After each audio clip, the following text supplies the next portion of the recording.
Hello, my name is Jacquelyn Reilly, and the focus of this presentation is the rights of individuals with disabilities. Today, it is commonly understood that students with a specific learning disability are entitled by law to a free and appropriate public education, also known as FAPE, in the least restrictive environment, or LRE.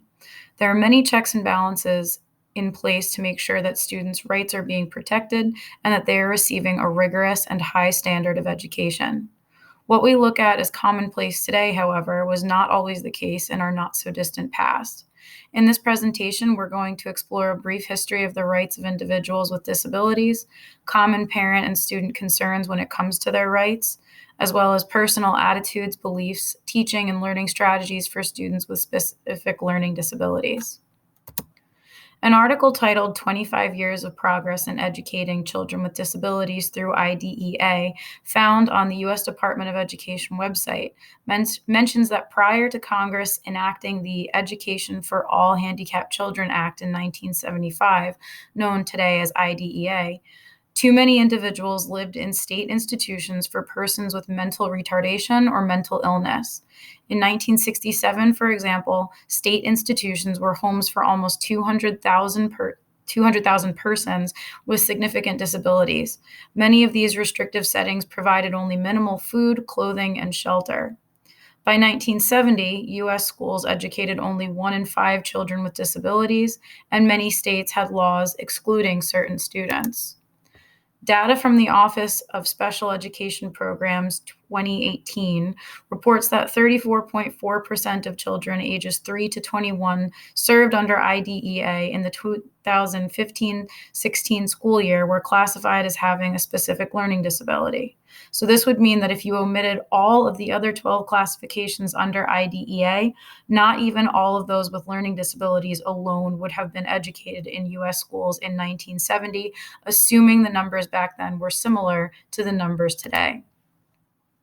The passage of the Education for All Handicapped Children Act in 1975 supported states and localities in protecting the rights of meeting the individual needs of and improving the results for infants, toddlers, children, and youth with disabilities and their families. Amended in 1997 as the Individuals with Disabilities Education Act, or IDEA, and reauthorized in 2004, IDEA had made significant progress toward meeting major national goals for developing and implementing effective programs and services for early intervention, special education, and related services. Also under the IDEA, parents are active participants in the decision-making process. This brings us to parent and student concerns in respect to the rights of individuals with disabilities. Parents of students with disabilities want what is best for their child, as does any parent. Many parents have concerns about their children's programming, want to make sure that they are treated like any other student, and have a right to know that their student is receiving the supports and modifications necessary to be successful. Section 1415 of IDEA states that parents of a child with a disability shall have the opportunity to examine all records relating to such child and to participate in meetings with respect to the identification, evaluation, and educational placement of the child. This section of IDEA makes sure that parents or guardians have a say in where and how the student is being educated.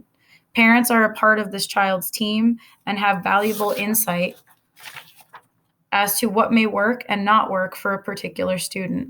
This section also highlights that a free, appropriate public education is a right to a child and families.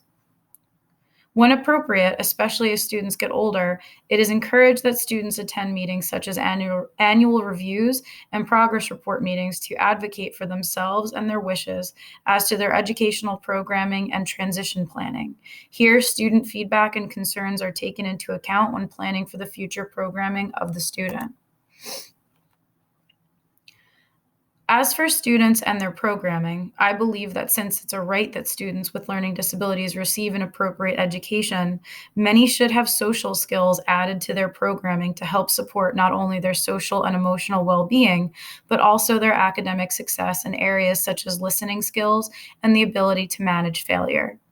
The article, The Effects of Mindfulness Intervention on the Social Skills of Students with Specific Learning Disability from 2020, published in the International Journal of Early Childhood Special Education, mentions that about 1/3 of the students with SLD experience difficulties in social skills. The article continues that the concern here is that inadequacy in social skills in children with SLD causes variant problems, including poor performances in resolving conflicts, inability in managing failures, problems in commencing and continuing a conversation, listening, showing sympathy, and keeping a friendly relationship in the teamwork. With the appropriate programming, including early intervention and social skills, students with LD can achieve academic success since children with learning and attention issues are as smart as their peers and with the right support can achieve at high levels. To get a sense of how prevalent students with learning disabilities are and how important it is to plan instruction to benefit all learners, I think it's important to understand some facts pertaining to the learning disabilities. The following information is provided by the National Center for Learning Disabilities. First, 1 in 5 children in the U.S. have learning and attention issues such as dyslexia and ADHD. Some receive accommodations, but many do not. 48% of parents believe incorrectly that children will outgrow these brain-based difficulties. 1/3 of students with LD have repeated a grade. This increases the likelihood of a student dropping out. The dropout rate for students with LD is 18.1%. This is nearly 3 times the rate of all students, which is 6.5%. Low self-esteem and stigma help explain why only 1 in 4 students with LD tell their college that they have a disability, and why only 1 in 20 young adults with LD receive accommodations in the workplace. Over the past 7 years of teaching, I have learned a few strategies which help students understand material and be motivated to learn and achieve. I'm by no means an expert, but here are some of the things I like to do in my classroom to keep students engaged, supported, and successful. Since learners perceive and comprehend information that is presented to them differently, and students with an SLD might have trouble reading from a page and creating meaning from it, it is important to have multiple means of representation. This way, there are a variety of ways that students can choose from to interpret meaning. In my classroom, if we are reading a chapter from a book, for instance, I will include the text, which is the written version of the given reading, audio of the text, so that learners who struggle with reading in any form can still follow along and be able to engage with the learning activities that follow the reading by listening to the material. Third, a video representation of elements of the text. So where and when I can find an applicable video, I will include it. Photos where applicable and enhance the reading experience. So if we're going over something such as the Nile River and students have never been to the Nile River, I'll include pictures of it. Finally, closed captioning for the videos. I make sure that the videos have closed captions. Many learners find it easier to comprehend the video with the closed captions on. I found this especially helpful for students who struggle with spelling and ELLs. Whenever possible, I like to give my students a choice in their activities. Choice is empowering and makes a student feel like they have a say in their own learning rather than being told what to do.